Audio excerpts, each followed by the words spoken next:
اللہ تعالیٰ کو یہ بھی توقع ہے کہ آنے والی جو نسلیں ہیں، آگے جنریشنز ہیں، اب ہم 2022 میں ہیں،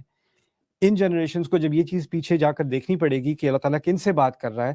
تو اس کے کمپیریزن اس سے مقابلہ کرنے کے بعد آپ دیکھیں گے اس کے بالمقابل ہمارے زمانے میں کون سی چیزیں ہیں جس کے بارے میں ہم انتھوزیاسٹکلی بات کرتے ہیں۔ ان کے کلچر میں تھا ہمارے بابا ہمارے دادا یہ کرتے تھے، ہمارے باپ یہ کرتے تھے، وہ فلانی جنگ میں تھے، ان کو کہانیاں سنانا ان چیزوں کے بارے میں، یہ ان کا کلچر تھا۔ ہمارے کلچر میں کیا ہے، ہو سکتا ہے کسی کو سپورٹس کا شوق ہے، کسی کو ایکسرسائز وغیرہ کا شوق ہے، کسی کو گاڑیوں کا شوق ہے، کسی کو فلموں کا ڈراموں کا شوق ہے، کسی کو یعنی جو چیزیں آپ کو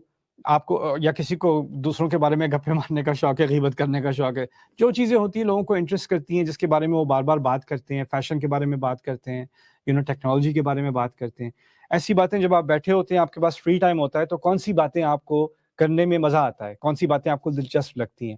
یہ بات ان سے کہی جا رہی ہے، اور اسی بائی ایکسٹینشن ہم سے کہی جا رہی ہے کہ حج کے آخر میں، کیونکہ ٹائم بہت ہوتا ہے اور صرف ذکر کرنا ہوتا ہے، نمازیں نہیں ہوتی،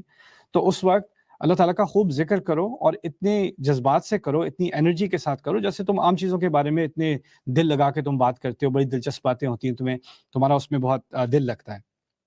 پھر کہا فَمِنَ النَّاسِ مَن يَقُولُ رَبَّنَا آتِنَا فِي الدُّنْيَا وَمَا لَهُ فِي الْآخِرَةِ مِنْ خَلَاقٍ۔